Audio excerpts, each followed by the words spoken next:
to the Kitchen Knitter podcast, my podcast where I talk about what I've been knitting and sewing. It's been a while. No particular reason, just time ran away with me really. Yeah. So I'll show you what I'm knitting at the moment. There's no sewing content, it is just knitting this time. The first thing is some socks. Plain vanilla socks.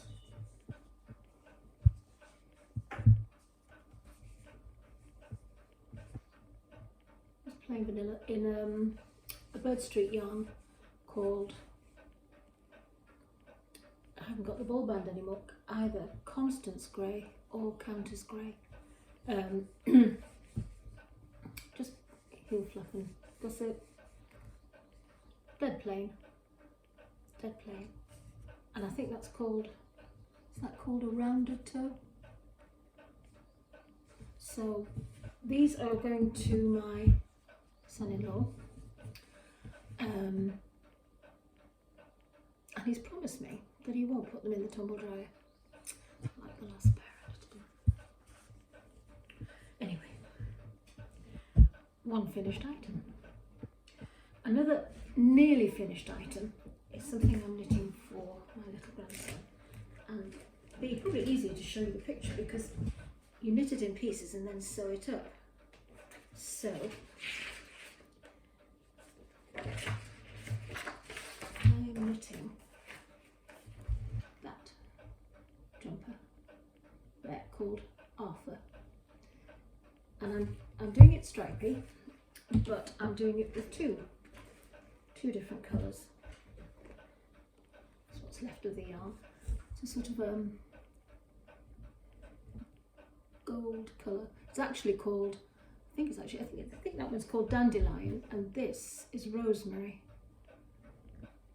And the yarn is from West Yorkshire Spinners, and it's the yarn that the pattern calls for. Bo Peep Pure. Yes, Dandelion and Rosemary, and it's a DK, but it's hand wash only. Sorry, Sophie. Anyway,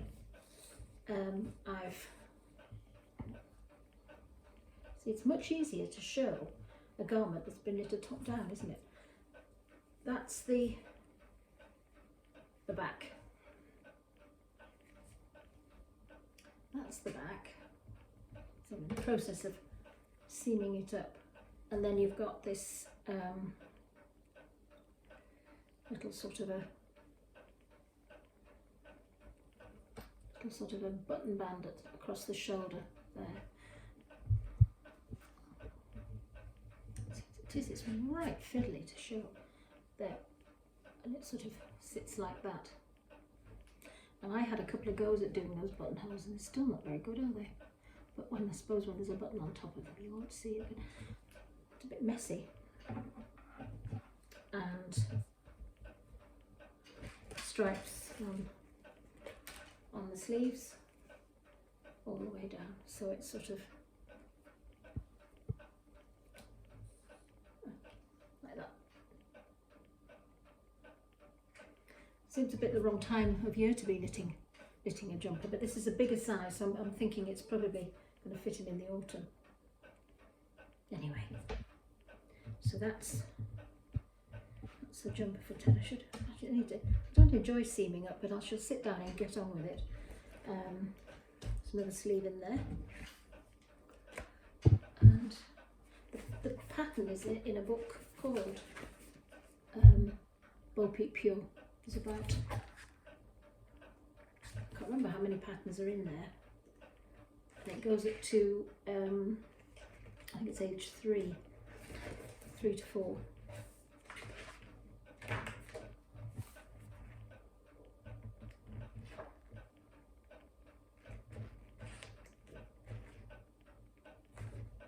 That's pretty. That's a pretty one too. It's nice. So that was that. that's that one. Stuff it all back in the bag.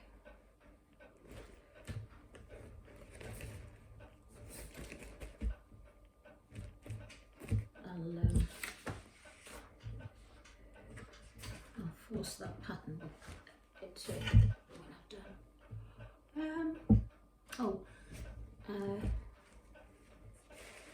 I'm knitting another pair of socks, seeing as I've finished those. I started another pair, and this is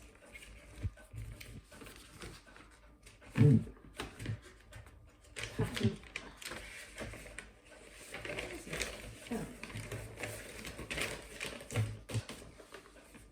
By Olivia Villarreal. I think she goes by This Homemade Life as well. I can't remember. That's the pattern, and there's a chart. I've only done this much. You can see it's a very pretty pattern, and I think it's 20 rows for the pattern, and I'm now on to the second bit. Let's see if I can.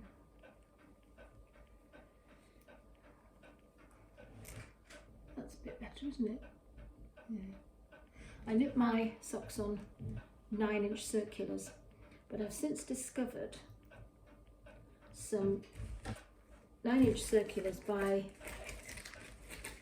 Addi called Sock Wonder Lace, and they are one that you hold on the right hand side, and if I can show, is that length, but this one is that length, and I find them a lot easier. I've always liked 9-inch circulars. I don't find them fiddly at all.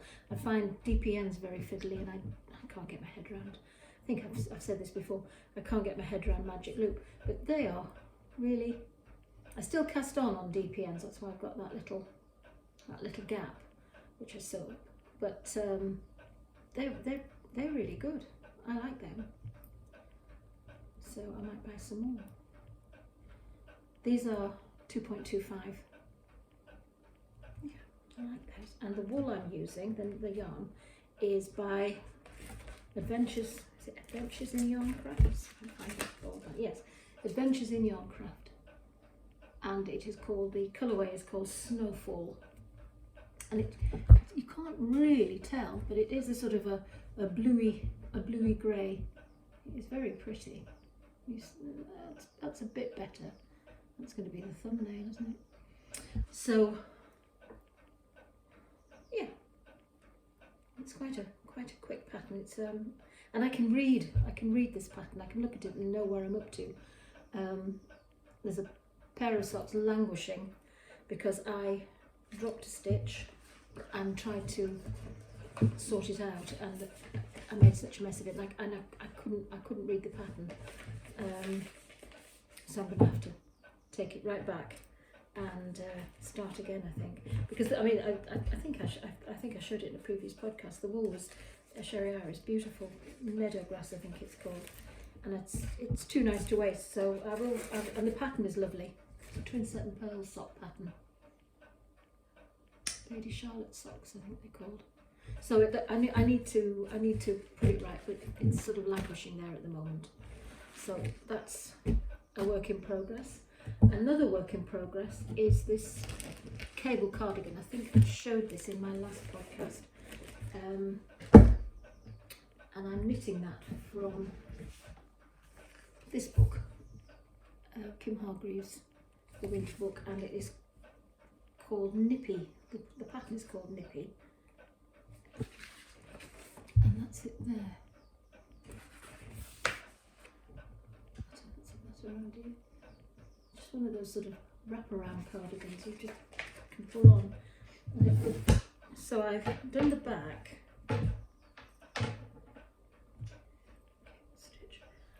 I've done the back, and I've gone wrong there, and I thought it might sort of block out, but actually showing it to you, it sticks out like a sore thumb. It's this one here that's wrong. I mean, I don't have to go that far back, but you do a lot of shoulder shaping to get there. You do, yeah, can you see all the steps of the, so well, I'll carry on knitting. I'm doing a sleeve at the moment, and then I'll go back when I've finished everything else. I'll go back and I'll put that right. But it sticks out like a sore thumb. I thought I might get away with it, but your eye goes straight to it. I'm knitting it in Rowan Alpaca Classic, and you knit two balls at the same time, knit double. And the colourway is soft shell, so it's a sort of a grubby pink. It's quite nice. I like that. Yeah, I'm not really knitted much on this lately. It's what's happening there? This bag really isn't big enough for all this now. So I've literally just started the pattern on the sleeve. It's quite a big cuff, but then if you look on the picture, the cuffs are quite baggy. It's not fitted. Just take that cable nail out. There. And you can see the start of the rib. So, and you just do the rib up the middle of the sleeve. You've got all the shaping at the side, and the rib goes up the middle, so you don't have to think about the pattern as you're increasing and decreasing.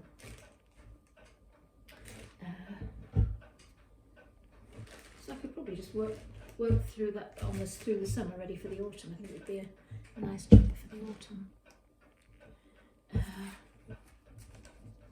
Right. The other thing I've got a few languishing ribs that I think I've already shown you. I'm not going to show you again, which I haven't done anything on the habitation throw. I haven't done anything on, I was knitting a cardigan with Rowan tweed. I haven't done anything on that because I'm not sure I like it. I have knitted it before, but I'm not sure I like this one. This I don't know.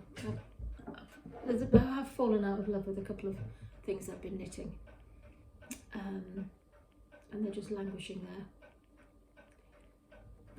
I have got a few plans of what I want to knit. I can show you that. That would be a good excuse to come back, sooner rather than later, and show you what I've been doing. And I've only literally just cast this on because I bought the one and wanted to see what it kind of was like, if you know what I mean.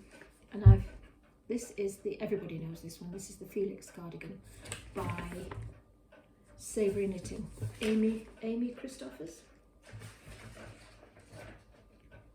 Yes, Amy Christophers. And I think there is a sweater, but I'm doing the cardigan. It's a lovely cropped cardigan, and it's Aran. Now I'm knitting it in Drops Alaska. I've never used Drops before. I have a lot of podcasters talk about it because it's quite, well, it's very reasonably priced.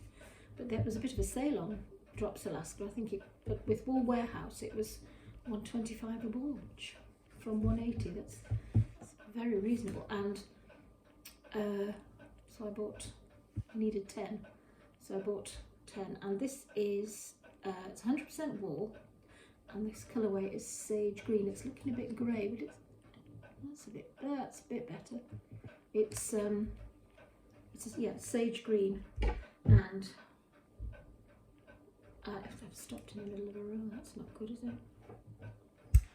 And I've just literally cast on, and then I have to put all the markers in, and then it's knit top down, and the shaping for the raglan is also a nice sort of pattern. So yeah, I like that. That would go with a lot of the style of dresses that I wear. So that's it really. That's everything I'm doing at the moment. Focusing on finishing, really. That's the thing, finishing. But the other thing that I've been having a go at is dyeing yarn, natural dyeing. And my first attempt was with onion skins. Oh, it was awful. Oh, it was awful. It was a horrible colour. I've bought a pack of 10 skeins from Chester Wools, and I thought I think they were 10 skeins for 35 something, and obviously postage, but in the merino nylon. And I thought, if it all goes wrong, it's not a horrendously expensive mistake. So I saved up my onion skins, and I bought the book. Oh, it's not here. Wild Colour by Jenny Dean, and I've been using that as a guide. So the first attempt was with the onion skins, and it was horrible. So I did a bit of research, if you like, and I bought some natural dye powders, and I bought Weld, and I bought logwood, Weld, sandalwood, madder. I can't remember, I bought a few colours, and so I thought, well, I would over dye the yarn with the onion skins. I would over dye it, and I over dyed it with logwood, and my scanning skills need honing, I must admit. And so I'll undo it, but this is, it's also a little bit untidy. I mean, I put this in the washing machine to spin, and I think that was a mistake, because I was watching a couple of hand dyes where they say that, you know, they take you through the, like, it's not a tutorial, they're just showing you what they're doing, and they all have these little spin dryers, and I think that's but anyway, I just with the others I've just drip dried them outside, you know, because we've had some fine weather lately, and it's been okay. But this is my attempt at over dyeing with logwood. I mean, it's actually, see, I'm not sure. I've got the overhead light on. I'm not sure. Would it make any difference if I turned it off? Oh, it might do actually. Yeah, that's quite a good. I mean, I'm not sure I like the colour, but certainly better than the onion skins. And you can see there's a sort of a. It's. But the other mistake I made was putting 4 skeins in this and it's a stock pot that I use. I don't make my own stock anymore, and so I've got this pan, and of course you've got to keep everything separate. So I think that was the mistake. I should have put two in. So that's logwood. But it's yes, I need to tidy the skein up, and I need to. See, it's because it's gone in the spin dryers, I've got all this muddle here, you see, so I'm not sure. So then I had a go at, I bought a natural dye called Weld, and that is they call it Dyer's Rocket, and it comes out, it's a sort of a putty colour, kind of a colour. And I quite like putty colour, I quite like that neutral tone. So I'd have a go, but it's, again, it was nothingy really. It was nothingy. Is that a word? It just wasn't. I couldn't describe the colour. It just wasn't very nice. So I bought some copper. I didn't really want to do the chemical thing, but to get decent colours, I think you have to. So I dyed the Weld again with Weld, but I put copper sulfate, is it? It's copper. I'll get a little bag of it from, I bought all my stuff from a local DT Crafts, which sells all sorts of things for hand dyeing. And so I bought some copper, and I bought some iron. I think I put the copper. See, that's the other thing, is I didn't write anything down, but then I am just playing at the moment. So I would next time I'll write it down as to what I did, but I either put, it's the gold colour packet, I think that's copper, so I put copper in with weld and I got this colour. Now I quite like that, apart from the messy skein.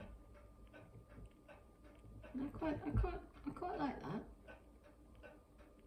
So I did just did 2 of these, and then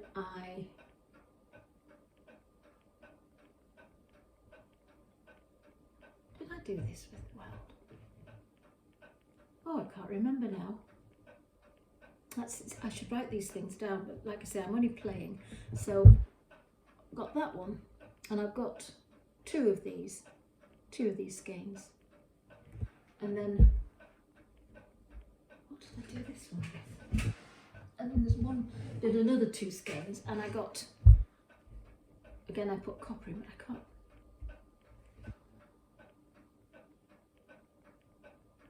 No, I didn't do this with weld. I can't remember what I did it with now. This was the one I did with weld, with copper in it. And I got this sort of, it's not quite a bilious green, but it's okay. I mean, yeah, I think I quite like it. Again, I've got a messy skein, but I just dyed these outside on the line, on a drip dried them, if you like, on a fine day. So I don't think any hand dyers out there have anything to worry about. But I did enjoy it. It wasn't, and it's not as messy as I thought it was going to be. I don't like messy things. I don't like, getting. That's why I don't like decorating and get covered in paint and they're horrible. So, I mean, I think I would probably use that. Everyone's going to get socks Christmas in that, and in that. But I've got 2 skeins left now that is bare yarn, and I'll have a go with the dye and the copper. But I'll have a look at the book and see what's what.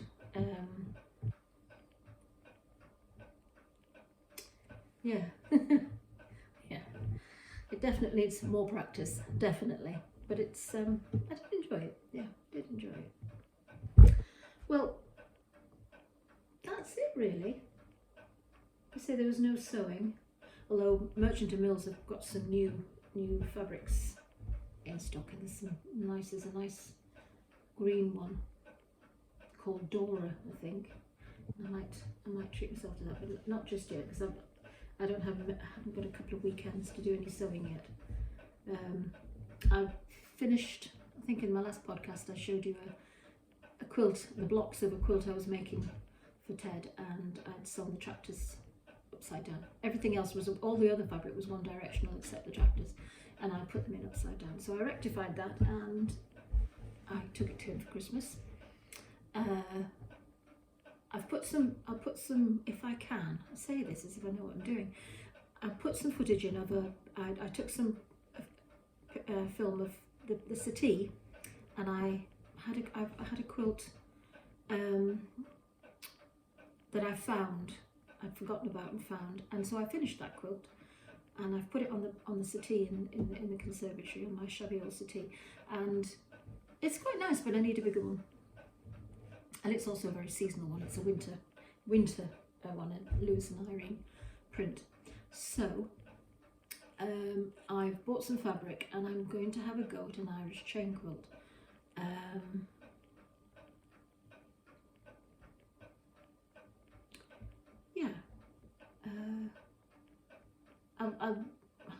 I should perhaps be able to show you some of that next week. At the moment I've just got the strips. So it's just strips of fabric I'd be showing you. It's not very interesting. But you then sew them into strips with like two bars of coloured fabric, and then one white in the middle, and then you do one coloured fabric with 2 white on either side, and then you've got these strips, and then you have to cut them up and make small locks with them. So I think it's going to take me a while, But yeah, I can show you the progress on that next time, and hopefully I'll have some finished things. I might have given the jumper to Ted by the time I podcast again, so I'll take a picture. I'll try and remember to take a picture. Yeah. Well, if you've got this far, thank you very much for watching. And hopefully it won't be too long before I do another one. I do enjoy doing these podcasts. I tried to do one last week. No, it was the week before, 2 weeks ago, and we had an electrician and he was just making too much noise. And I also filmed some footage of the garden and the birds and the bird song, and it was so lovely. But what I forgot to do was turn the radio off. So of course I can't. Well, I can use the footage, but I can't put sound on, which is a shame because the robin was trilling away and the blackbird was trilling away. It was really, really lovely. Yeah, I think that's it. Yes. And hopefully I'll have some progress on the Felix cardigan. Just sit down and get on with it rather than. The trouble is, I watch podcasts and I do a lot more watching than knitting. Same with television.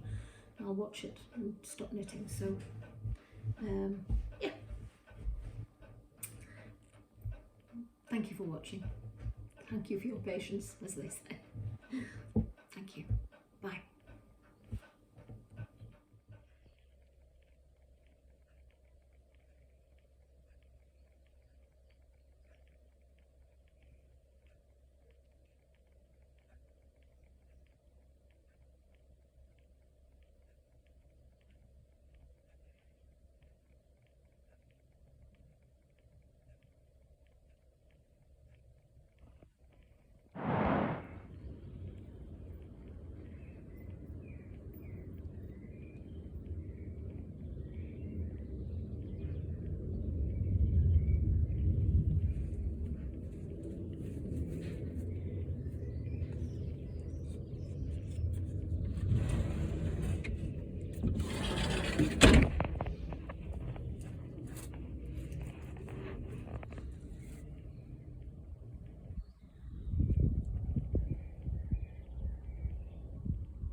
young musical royalty, conducted by Simon Standish.